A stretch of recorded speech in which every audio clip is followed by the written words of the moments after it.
Hello friends, my name is Maylin, Chavez, chef owner of Olympia Oyster Bar. We're here quarantined in our homes. We're staying safe, we're keeping healthy, saving lives.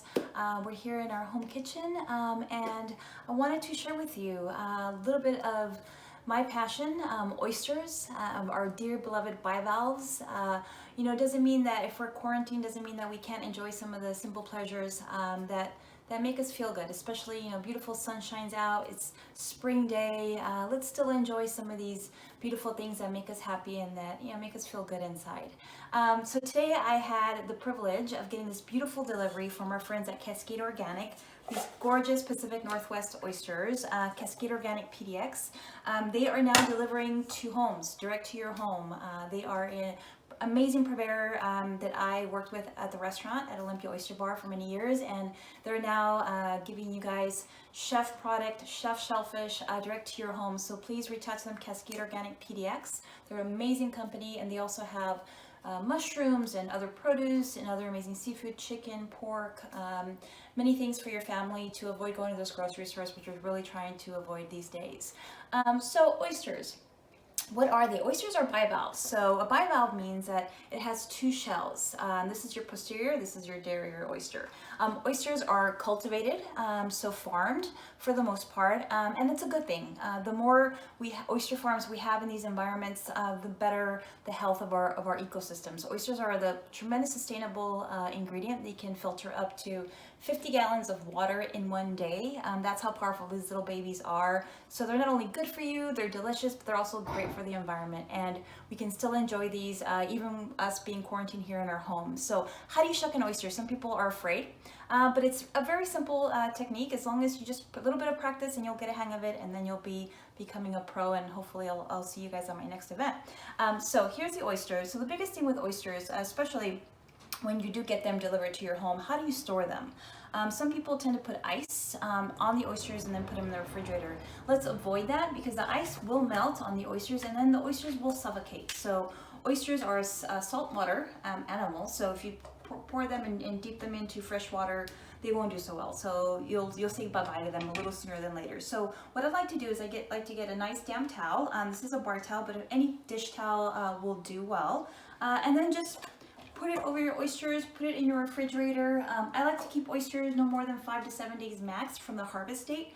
Your farmers or your purveyor will give you this tag. Make sure that harvest date is very close to the day that you're receiving these oysters. Freshness is key to enjoying a really great oyster. Oftentimes people have negative experiences with oysters. It's because they didn't have good oysters. Why? Because they weren't fresh or they weren't treated properly. So making sure that you get those oysters direct to your home that are fresh, nice and cold as well. That's the key to enjoying a delicious oyster. So how do we shuck? Biggest thing with shucking oysters is making sure that you protect your hands. So here I have this towel. I'm going to pick, and then we're going to go through this little back area here. This is called the hinge. So I'm going to hold the oyster like so, and my knife, you can get any of these knives, little grocery stores, or you can also order them online. Amazon does sell them. These are this is a knife, oyster knife from Hama Hama, our friends over at Hama Hama Oyster Company, an amazing company as well. So we're going to go through the back hinge, and we're just going to wiggle, wiggle, wiggle, wiggle, wiggle, wiggle, and you're in until your knife stays firm inside that little back hinge. Now we're going to turn it as if you would be turning a key to a lock. And you hear a little pop, pop. So now the oyster is open. So what do we have to do? We want to release that oyster from the top little adductor muscle, that little muscle that's holding the shell together attached to the oyster. Without piercing the oyster too much, we want to very gently, carefully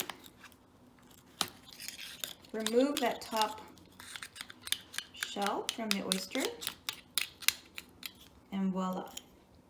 So sometimes you'll have a little bit of new growth. So this little shell in here wasn't that you didn't shuck it correctly. This is just new growth, new shell that's growing inside the oyster.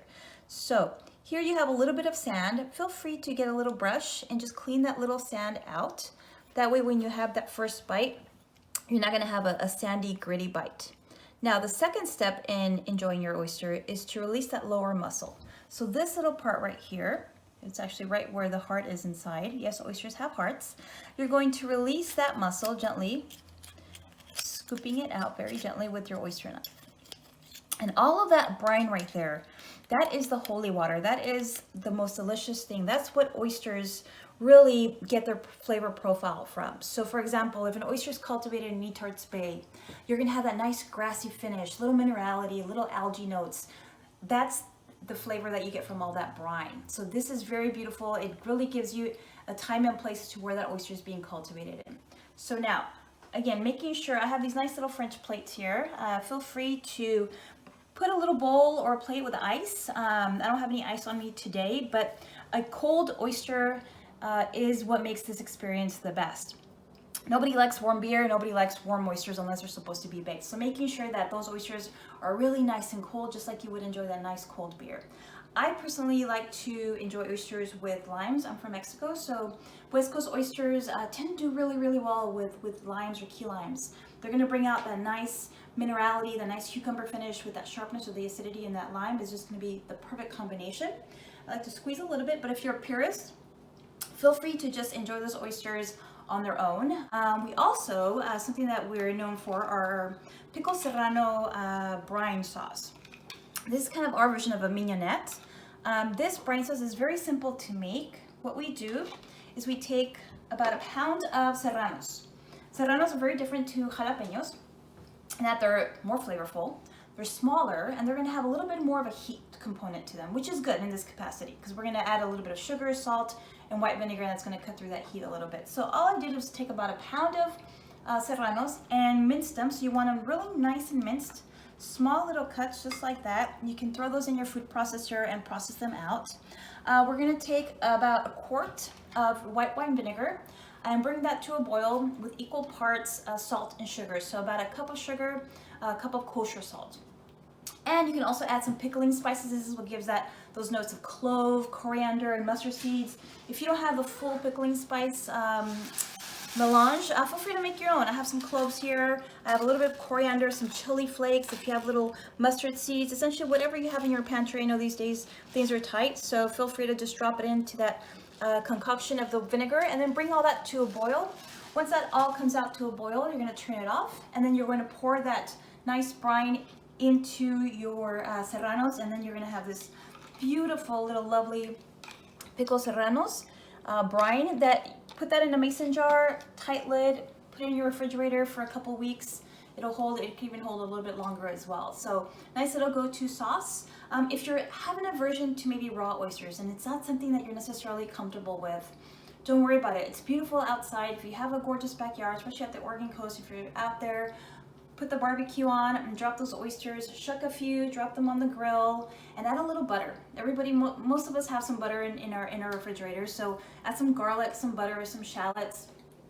What I did here is just took a couple of cloves. Actually, I took more than a couple. I took about 5 cloves of garlic, either a stick or 2 sticks of butter, some shallots, white onions, red onions, scallions, whatever you have in the onion family. Feel free to just chop up, add the butter, melt that all in a little pot and make your butter. Butter is delicious on everything. In this butter, I used some chopped up chilies, some dry chilies that I had. Again, I'm from Mexico, so I like to spice things up a little bit. And then all I did was shuck some oysters here. And I have these oysters on a bed of salt. This is just so they don't tip over in the oven. I did these in the oven because I don't have a grill outside, so I did them at 450 degrees for 4 minutes, top them off with a little bit of that butter, and you'll see that butter just melted in. Nice and salty and briny, and a little bit of that smokiness from those chilies. And that's just a perfect go-to as well, especially outside right now during this beautiful weather that we're having. And if you're at the Oregon coast and you're looking for oysters out there, feel free to hit up our friends at Jandy Oyster Company. They are, I believe, are open Monday through Saturday. Check their times, Jandy Oyster Company. They are doing oysters on the half shell to take, also shucked oysters, smoked oysters, and I believe they're also doing clams. They're in Tillamook, right there close to downtown. They're an amazing company, good friends of ours, so please go support them. Also, Nibor Shellfish Farm is doing pickup orders as well. So if you're out there in Tillamook or Garibaldi, they're doing a lot of local areas that you can get seafood, that you can get fresh produce. Let's just continue to support our local businesses and our farmers. As much as we need them, they need us. And then, you know, we reap the rewards of their amazing bounty and their amazing hard work. So please go support them. And if you're here in Portland and you want some oysters as well from our friends at Cascade Organic PDX, along with other produce, feel free to reach out to them. Again, Cascade Organic PDX. Thank you so much. Keep following us for updates, events, and any questions. Feel free to hit us up on Instagram at Olympia Oyster Bar or at my personal Instagram at Chavez Maylin. Thank you guys. Stay safe. Thank you so much. Bye-bye.